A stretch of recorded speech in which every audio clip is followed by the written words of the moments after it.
Hello అండి. ఇవాళ మీకు పక్కా స్ట్రీట్ స్టైల్ గోబీ మంచూరియా చూపిస్తాను. అసలే వర్షాకాలము, పిల్లలు వేడి వేడిగా తినాలని చెప్పేసి బయటికెళ్ళి గోబీ మంచూరియానో, పానీపూరి తింటూ ఉంటారు కదా! ఈ వర్షాకాలంలో మనం ఇంట్లోనే నీట్‌గా మెయింటైన్ చేయడం చాలా కష్టం. ఇంకా బయట వాళ్ళకి ఇంకెలా ఉంటుందో చూడండి.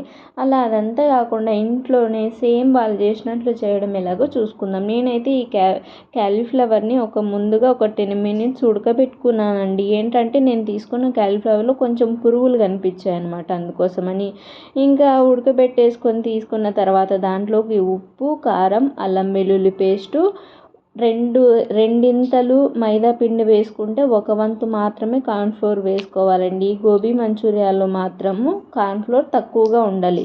ఇంకా స్ట్రీట్ స్టైల్‌లో దీనికి డిఫరెన్స్ ఏంటంటే వాళ్ళు కలర్ బాగా వేస్తారు. నేను ఇంట్లోనే కాబట్టి కలర్ వేయకుండా పసుపు యాడ్ చేసేసుకున్నానండి అంతే.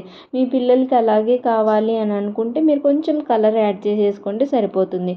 ఇంకా బాగా మిక్స్ చేసేసుకొని వేడి వేడి ఆయిల్‌లో బాగా వేపుకోండి. నేనైతే ఉడకబెట్టేసుకున్నాను కాబట్టి తొందరగానే తీసేసుకున్నాను.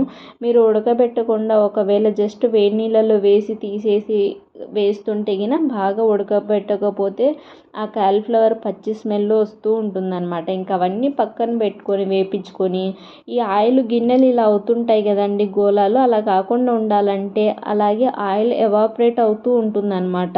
మనం ఆ గోళంలోనే అలాగే పెడితే ఆ వేరికి అలా కాకుండా ఉండాలంటే మనం వెంటనే వేరే గిన్నెలోకి సపరేట్ చేసేసుకుంటే ఇలా గోళంలు బ్లాక్ కావు, అలాగే ఆయిల్ కూడా ఎక్కువ వేస్ట్ కాదంట. ఇంకా ఆ గోళంలోనే ఆయిల్ ఆల్రెడీ ఉంటుంది కదా, ఇంకా నేను ఎక్స్ట్రా ఏం వేసుకోలేదు. చిన్నగా తరుక్కున్న వెల్లుల్లి, అలాగే పచ్చిమిర్చి మీ కారాన్ని బట్టి వేసుకోండి. ఫస్ట్ సోయా సాస్ వేసుకొని వాటిలో టాస్ చేయండి బాగా. ఇదంతా హై ఫ్లేమ్లోనే జరగాలండి.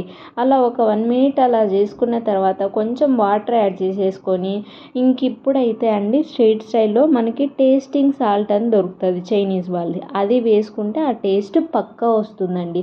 కొంచెం వెనిగరు, అది నాతో లేదు, మీరు కావాలంటే తెచ్చుకొని వేసుకోండి.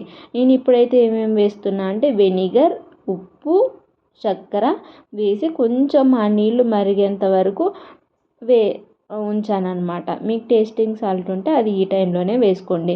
ఇంకా సాసెస్ విషయానికి వస్తే green chilli sauce, red chilli sauce వేసి బాగా మరగపెట్టానండి. మొత్తం నీట్గా కలిపేసుకొని మీరు ఏంటంటే స్పైసీ బాగా తినేవాళ్ళు అనుకోండి, ఈ సాసెస్ వల్ల కొంచెం తీయగా అలా అవుతుంది కదా, అందుకోసము కొంచెం కారం పొడి అలాగే పెప్పర్ పౌడర్ యాడ్ చేసుకోండి.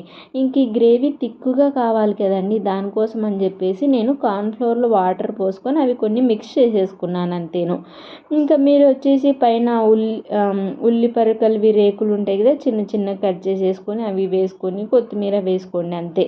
చాలా ఈజీ అండి. వాళ్ళు ఇట్లాగే చేస్తారు సేమ్. నచ్చితే లైక్ చేసి సబ్స్క్రైబ్ చేసుకోండి. ట్రై చేస్తే ఎలా ఉందో కామెంట్